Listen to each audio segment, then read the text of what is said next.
Welcome to Elevate, where we explore the intersection of leadership, culture, and well-being. Join us as we embark on a journey to empower both individuals and organizations to reach new heights of success and fulfillment. I'm your host, Annette Dowdle, and together, let's elevate the way we work and live. Welcome, our guest, Tim Duncan. He is the Vice President of Athletics and Recreation for University of New Orleans. Hey, Annette. Hey. Thank you for having me. I appreciate it. I'm glad that you came. Yeah, for sure. Yeah, so why don't you tell us a little bit about us? I mean, we already talked about your resume. Right. It's 8 pages long. It's pretty long. It's a lot. That just means I'm old. That's all. Yeah. That's all it means.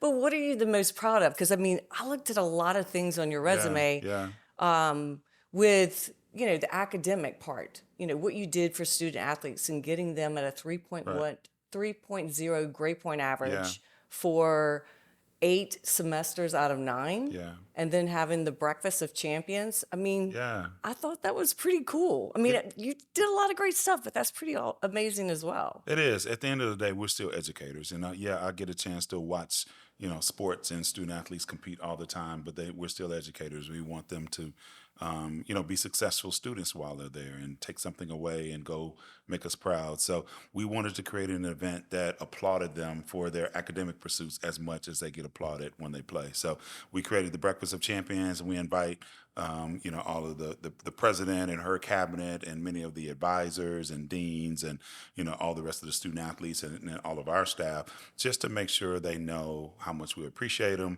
We give them plaques with their name on it, with their GPA, of course, and then we take pictures of them as a team, and we obviously publish that on our social and on our website. So again, it's something that they can be proud of, a plaque that they can take home and give to mom to show that they've done good things. Those are always fun. So that's something that I'm extremely proud of, to ensure that our student athletes are being very successful academically. So what else would you like people to know about your career? Because you have had a little bit of a long career, and which I can relate to. Yeah, for sure. It's the thing that I'm most proud of is probably the versatility in our career. After graduate school, I got an internship with Russell Athletic. It used to be big back in the day, in the 90s, I think. And then I worked on NASCAR for the Winston brand. So I worked when it was NASCAR Winston Cup. So I worked in 2 Fortune 500 companies at the time, and then transitioned to be an entrepreneur, owned an event marketing company, and then went to University of Memphis and asked them, hey, can you send some donors to support our business? And they ended up offering me a job in fundraising there, and that's how I started in college athletics. And my 2 previous careers from the corporate world and owning a business helps me every day, because part of my job is revenue generation. So I get a chance to talk to people in corporations about how advertising or marketing with the University of New Orleans makes sense. And I also get a chance to have those conversations with small business owners. And I was a small business owner. So I think I'm able to speak the language and identify with them as to how to articulate their needs. And transitioning into college athletics, I think, again, those 2 careers serve me every day. And it's makes me a little bit more well-rounded than someone who's worked strictly in education or higher education since they got out of college. So I think it's an advantage for me to be able to have that kind of versatility in my background. Yeah, you do a lot of fundraising. You do a lot of community work to help the athletes. You're overseeing the leadership, the administrative leadership in your area, and you're also having to oversee teams, sports teams, and you also are teaching an MBA leadership class. Yeah. Tell me about that. I've always been intrigued by leadership. You see it a lot in sports, and I wanted to understand it a little bit more formally. So I've just done a lot of just studying on my own, read a lot of John Maxwell and several other authors who publish leadership books. And so Steve Stroud on my team and I went to the dean of the business school and asked her, could we start a concentration in athletics or sports? And so when she created the sports leadership and management class, I thought that was perfect. That's what the one I wanted to do. Steve is doing a revenue generation class, and then another gentleman is doing a sports marketing class. So we wanted to be able to have the world of sports business is growing rapidly every day. And here in our city with multiple college teams, multiple professional teams, the Greater New Orleans Sports Foundation, of which I'm a member. I'm a board member that will bring in the Super Bowl to town. There are many opportunities for people to grow. So to kind of formalize that through an MBA, which I think is the most valuable, graduate degree, it's fun. It's fun, and it provides the students with a perspective that we are able to provide them by working in the field as well as teaching it. So yeah, it's really cool. Yeah, Yeah. yeah. Well, as a leader and teaching your leadership class, what do you think are the most important characteristics and behaviors that a leader should exhibit Yeah. to make sure that they are helping a culture with positivity and Yeah. setting goals and meeting expectations? How do you go? What have you learned from that? Yeah, I think first of all, a leader has to be authentic. They have to be him or herself.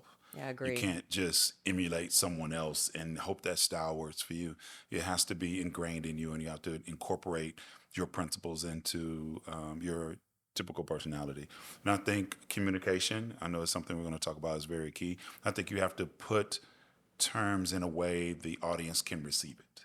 So, it sounds simple, but I generally think that, okay, how is this person? How should I phrase this so this person can understand it and get the best out of it? And sometimes you have to be very direct, and sometimes you have to be a little bit more ask questions to have them kind of get it themselves. It depends on the person and the situation. So it is awesome to try to understand how people learn as well. Some people learn auditory, some people learn through seeing it written on a board, and some people learn kinesthetically, so they have to do stuff to learn. Right. And so understanding that, and we talk about that, understanding how people learn, it allows, I think, us the best opportunity to reach them. So when in classes and in like our leadership meetings, we'll do part where I'm talking about stuff, I'm writing stuff on the board, and we're getting in small groups to have them work together. So each learning style is accomplished, and everyone can get something from whatever the topic is. Yeah, I think that's an important trait that I know that we are very intentional about at the University of New Orleans. Right. I think when you said being authentic, I think it resonates with me as well because it's hard to look up to a leader when you don't feel like Right. like a real person and Yeah, for that they're sure. being sincere with you Yeah. and you don't have that respect and trust. And if you don't have that first part, it's hard to have Right. a relationship and look to them and want to follow them. With that being said, do you find that there has been something that in your past has triggered you down this route? You've got such a colorful background going Yeah. from corporate to small business owner to leader at UNO and athletic director and professor. Yeah, it's Would a you lot. ever thought you'd been called a professor? Not at all. I mean, I didn't have the best grades ever, so I never would have thought that. But it's funny. So my dad, when I was a kid, he said, "Tim, you're a leader," and that scared me because that sounded like a lot of pressure. And I was like, "Wait, man, what are you talking about, Dad?" He said, "Man, all the friends always come over your house to play. You're the one always organizing the games." And I didn't realize that. And so I went to a period that I didn't always use my leadership skills for good, particularly in college. I'd be the ringleader and say, "Yeah, let's go to this party. Let's sneak out after curfew. No one will ever know." Yeah. And so when I started to learn how to use my leadership skills for good, then I was able. Leadership, I think, is about influence, and that's what John Maxwell said. So to be able to influence people to reach their best, I think is something that is very, very important. And so at an early age, my dad told me I was very influential. He didn't say it in those words. And again, it was a little bit scary. But when I look back, I mean, they did come to my house and I did organize the games. I don't know if I've always been bossy or not, but we'll just say it's leadership, right? So, Right, right. yeah. So, he recognized that in me early and I didn't even know it. So I appreciate him for putting that on my radar as, an 8 or 9 year old. Right. Yeah. Did they also tell you that, you were going to be successful no matter what? They did. I mean, yeah, they did. They always believed in me. You can do whatever you want to and put your mind to. And my dad, especially, even that I've gotten grown, he said, "Man, I should have put your goals higher because you achieved all of them, and you could Right. have stretched more." And I'm like, "Dude, I'm good," you know. And Right. he did all that he could do. And he and my mom weren't college graduates. They attended college, but so they taught me all they could, but they instilled the work ethic and the confidence that my brother and I can do whatever we wanted to do, and we were naive enough to believe him. Right. I Yeah. know. I was talking with a friend of mine, Savannah, and Hmm. we were talking about how our fathers molded us into the Yeah. people that we are today. Right. For And sure. they were our role models, our best friends, Right. and the little tips of advice that they'd give you. And it Hmm. wasn't really even advice. It was Yeah. those comments pointing out things that wasn't so obvious to us Right. at the time. That's awesome. And especially we didn't have a ton of confidence, Hmm. but later in life, now we're here and we see what our parents have given us, Yeah. especially my father. Yeah. I think the dad and daughter relationship is so special. I can't remember her name, but the founder of Spanx. Do you Oh remember? yeah, yes, So I read a quote by her that said, at the dinner table, her father used to ask her, "Okay, what have you failed at this week?" And she thought that was awesome, and it challenged her. And he said, "Well, if you haven't failed anything, you haven't really taken any risks." So I do that on my daughter. I talk about, babe, take risks, because a lot of time we teach our daughters to have a high floor and not necessarily a high ceiling. So if they're going to fail, they're going to fail being this. But we teach our sons, go for it. So I've right, been very intentional with my youngest daughter, Tatum, to talk to her about just trying stuff, whether it's on the soccer field where she plays or in school. For example, she's a junior at Ben Franklin High School, and really, really great high school in New Orleans. And so she is not great in English. She makes A's, all A's, but she's not adept at writing papers. So AP English as a senior next year, she didn't want to sign up for it. She talked to her teacher, and her teacher said, "No, you shouldn't do this. You should take the regular English." And I'm like, "Hell no. You're going to take AP English because if you're not good at writing, you're going to do a whole bunch of writing in college. I would rather you struggle in high school and get it right. So in college, it's a lot easier." And so she is afraid. She says, "Dad, it'll mess my grades up." I said, "No, well, you'll be fine." So that's just, I try to instill the confidence in her. You have to try it. Just because you're not good at it doesn't mean you can't get better at it. And you just use the same work ethic you use in everything other aspect of your life, and it'll work out. I know it will, because she's super smart. She just needs a little bit more oomph. And at that point, I wanted to give her oomph. Now, my son, Turner, I don't need to give him any oomph. He thinks he can do everything without doing anything. That's just kind of how boys are. He's a smart kid too, but not as doesn't work as hard as his sister. So things come a little naturally, and he has a little charisma. So he thinks that can help him, and it does. But so I have to challenge him in a different way and kind of say, "Hey, man, I need you to do this," and kind of, I won't say tear him down because that's too strong, but kind of talk a little bit more challenging to him and aggressive to him. Say, "Hey, man, you're not doing a damn thing in this class. Can you do better?" And challenge him that way. right. And he responds that way. Whereas Tatum, I got to give her a little boost. With Turner, I have to, talk a little trash because he's a basketball guy. So it helps. So it goes to our kids. Are our kids, is that where we start our training on our leadership skills? Yeah, I think so. I think we start even as friends, even as Right. kids, when we with our friends, in Cub Scouts or Boy Scouts or youth soccer. I'm a big proponent of all kids playing some sports, because you're going to learn some things. It's not about playing in high school or college. It's about learning those skills, how to interact with people, getting in a huddle to talk about challenges. And a lot of times in sports, the analogies are right there for the learning and for the taking. So if you learn them at that age and just apply them, then you realize. And we do an event called Empower Her, which is an event that we support our women student athletes. And there's a stat, I think it's 80% of the women CEOs played sports at some point in their career, because it just allows those lessons to become easy analogies to be able to take away and learn and apply again and again. So I'm a big proponent of athletics at whatever age, so people can learn the interpersonal dynamics and working within a team. Right. So yeah, Well, I've actually been to that event, yeah, you have. and that is a great event to Thank you. attend. Yeah, it Y'all is. do a really good job. Thank you. Thank you. Yeah, it's an important event. It supports our women student athletes and provide them with mentors, additional scholarship dollars, and then educational opportunities when those teams travel. They'll go to the Civil Rights Museum, or they'll go to some place where they can learn. If you're going to go to DC or Chicago or wherever, there's something there about their culture or history that can benefit them. So those are important lessons for our women student athletes and men as well, but we do this specifically for those women. So you're a pretty positive person. I mean, Yeah. every time I see you, you're always smiling, you're Yeah. always happy. Is that what you use in your classroom and at home and in your leadership meetings? Yeah. Are you that positive person all the time, or? Yeah, I mean, there are some times when I'm not always positive, but I think the best and the worst things about me are I don't stay mad very long about anything. So, sometimes it's great. Sometimes I need to be mad a little bit longer though. So, yeah, I'm positive most of the time. I think my outlook is positive, but there are times that, you have to kind of reflect, and I try to get through those times, as quickly as possible so I can get back to, being the person I am. And I try to be intentional about not letting things weigh on my mind very, very long, process it, and move on. So that's like in sports. You miss a shot, you got to go back and play defense.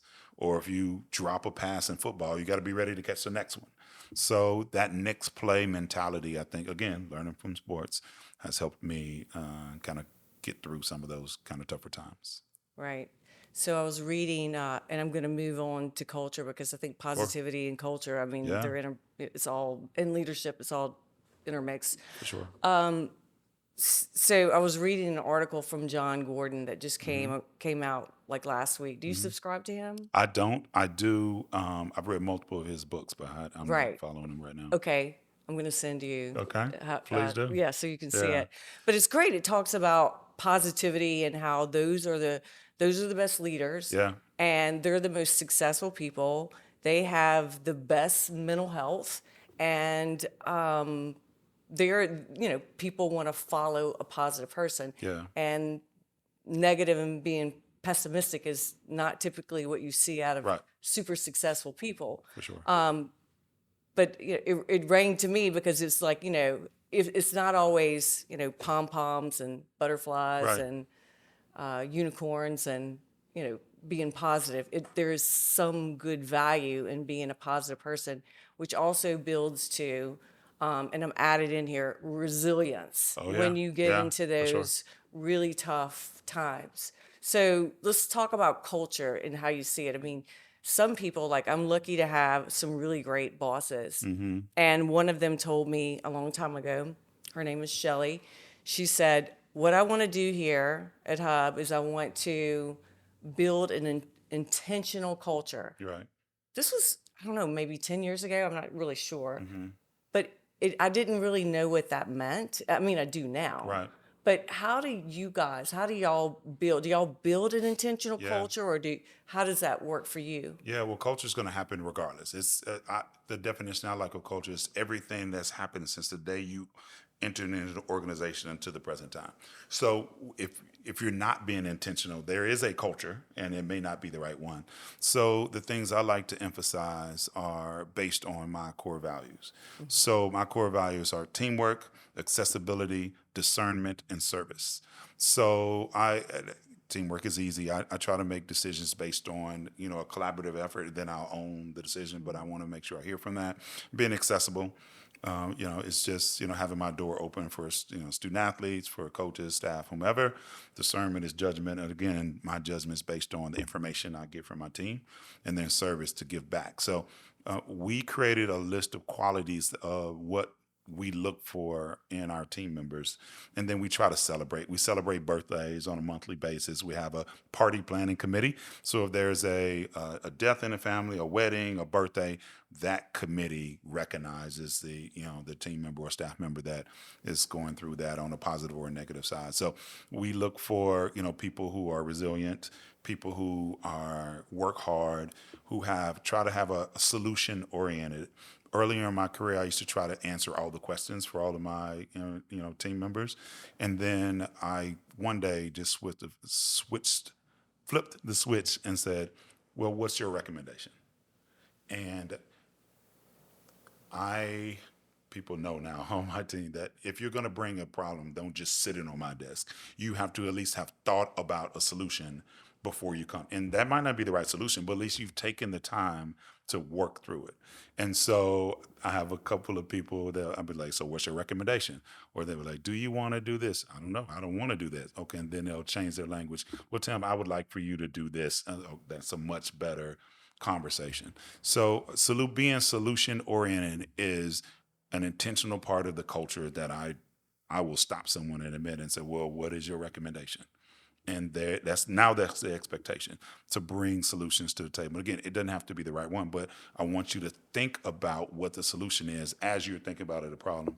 I had a boss tell me one time, Tim, there's three kind of people. There are people who never recognize a problem. There are people who recognize a problem and doesn't do anything about it. And there are people like you who recognize a problem and develop a solution. So that's something that stuck with me. It was, quite a compliment, I think. And so I look for It's a that in big people. compliment. Yeah, thank you. I think so too. And it's something I look for in other people now. And if they don't have it, I'm going to ask them, what is your recommendation or what is the solution?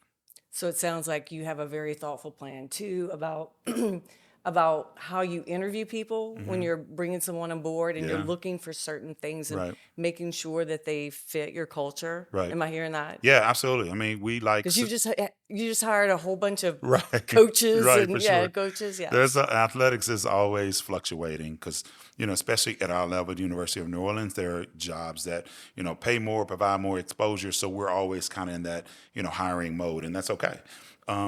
So we look at people and do scenario based, and I want to know what they think, what their philosophy is, even if they haven't done a specific task. What do you think about that? How do you think you'll handle something like that? And those are the things I think that's more important than traditional, standard interview questions. I want to know how they think, and then we can utilize, and that shows an insight into their, outlook and in their positive mental attitude. And those are the things that we look for the most.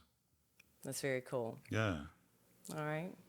Well, Tim, all of us have had some kind of situation in our past that Yeah. kind of like taken us down this leadership or career path. It was a pivotal moment.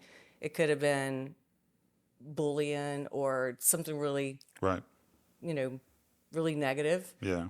And I think everybody has a story, and it's helped refine them. Yeah. Do you have To help refine me, I story? don't know. I have a story. I have a lot of them, but the story that pops to mind as you ask that is that I was an AD at a previous institution, and there was a situation where where a student athlete had got kicked out of a soccer game. She played soccer, and so the coach told me that okay, the commissioner made a mistake and said she just has to sit out 2 games.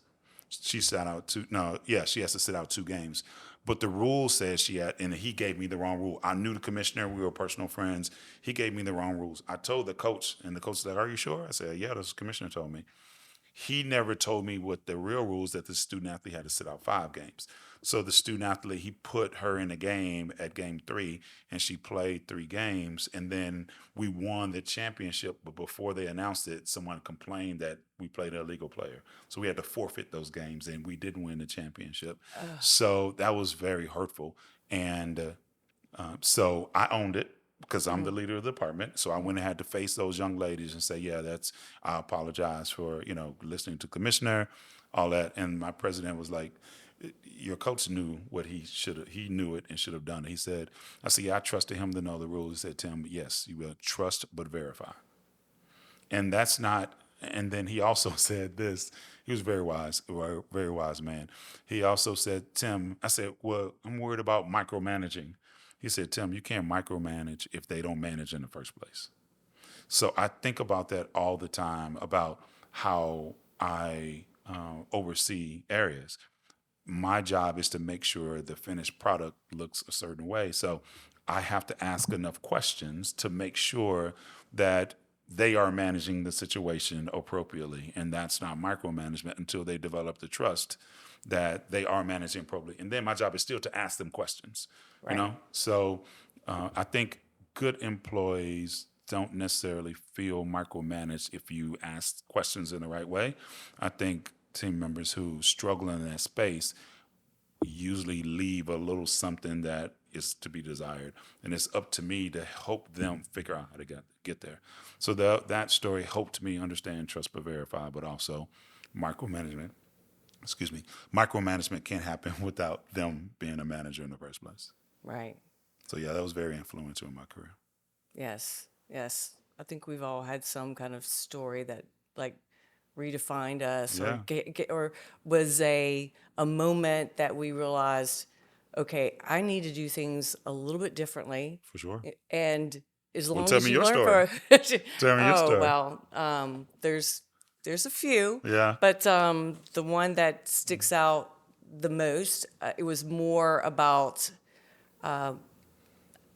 a choice to leave Alabama and move to Louisiana. Yeah. And I was told that I wasn't going to be successful Oh wow. coming to Louisiana because Yeah. I knew nobody. Right. Right. I was 25 years old Yeah. and I was moving into a totally different, well, I was in the insurance industry, but totally different kind. And I moved when the Department of Insurance had what do they call it at the time? Receivership. Blue Cross Blue Shield. I went to work for Blue Cross Blue Shield Louisiana. They went into receivership, and so that means that the people, the staff, that's what they thought is that you're not supposed to be selling anything. Right.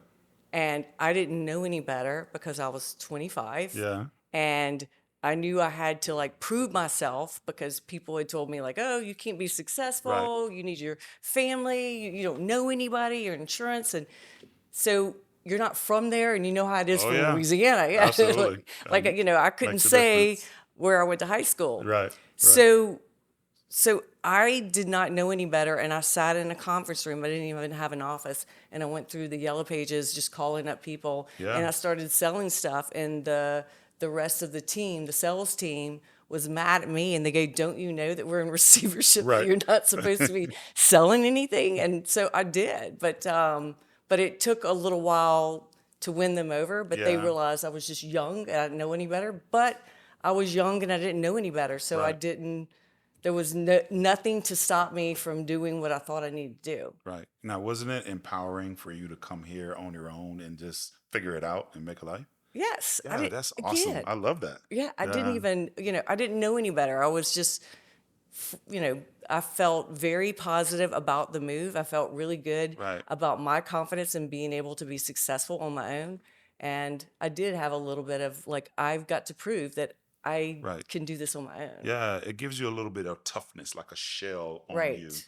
that you didn't know what was there because you hadn't had to have that or show that level of toughness.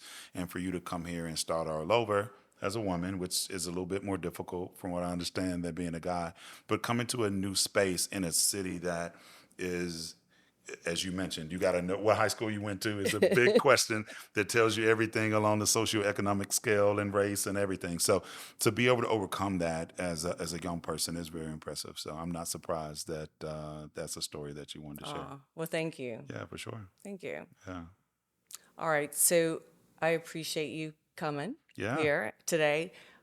Why don't we end it with you telling us what you want, people to know about you? Yeah. What would you want your legacy to be? Yeah, that's a good question actually. I want people to know me for giving to people. I like to develop people, and I think that's what I'd prefer to be known as. Whether it's student athletes, helping them find their way in this world. I think I do a great job of reaching student athletes that don't have it figured out because I didn't. When I graduated college the day after it, I was like, oh shit, what am I supposed to do now?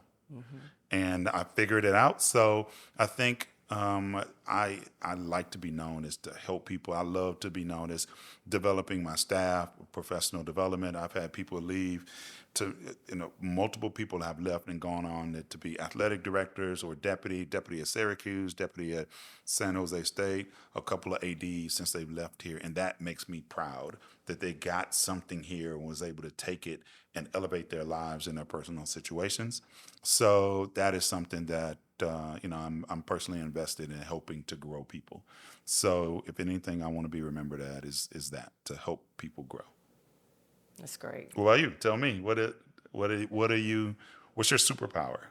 Well, resilience. Yeah, that's the a good last one. couple of years have been really tough. Yeah, And knowing that know. I could, moving from Alabama to Louisiana, despite, what I was told from the people I left to the people I came to get to know at work, they did not want to see me succeed. For sure. And so I just did it on my own. Yeah. And I felt like resilience and determination is probably what I want to help other people with. Right. And being authentic and not having to be something that you're not is, I hope that people think that about me. Right. But I just want to make the world a better place. Yeah, for sure. And that I've touched people's lives and somehow either made them laugh or just gave them a nugget of wisdom somewhere down the road.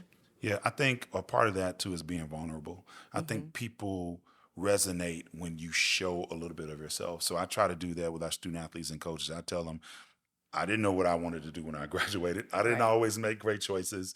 I was the ringleader of missing curfew, and I use that so they know that I understand what they're going through.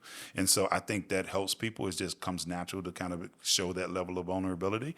And I think that you have that same thing because we've had conversations outside of this where it resonates with people when you show a little bit of yourself. And I think we have to be secure in ourselves to show that, but also use it strategically because you can't show everything to everybody because some people will use it against you. So I like your vulnerability, and I think that goes very well with your resilience and your toughness. And I'm happy to kind of spend this time with you and learn from you as well. It's been fun. This has been fun. Yeah, for sure. I appreciate you coming. Thank you for having me. I'd love to come again. Yes. Yeah, cool. When we know that it's going to be. Yes, the next format is going to be very exciting. I can't wait for that, right? Well, thank you, everyone. We appreciate you joining us this evening. And thank you, Tim. Thank you for Annette. coming. This has been awesome. Thank you. Yeah. Appreciate it. All right, thanks. Until next time, my friends, remember, as we continue to strive for excellence in both our professional and personal lives, let's always aim to elevate ourselves and those around us. Thank you for joining us on this journey of growth and empowerment, and keep reaching for new heights.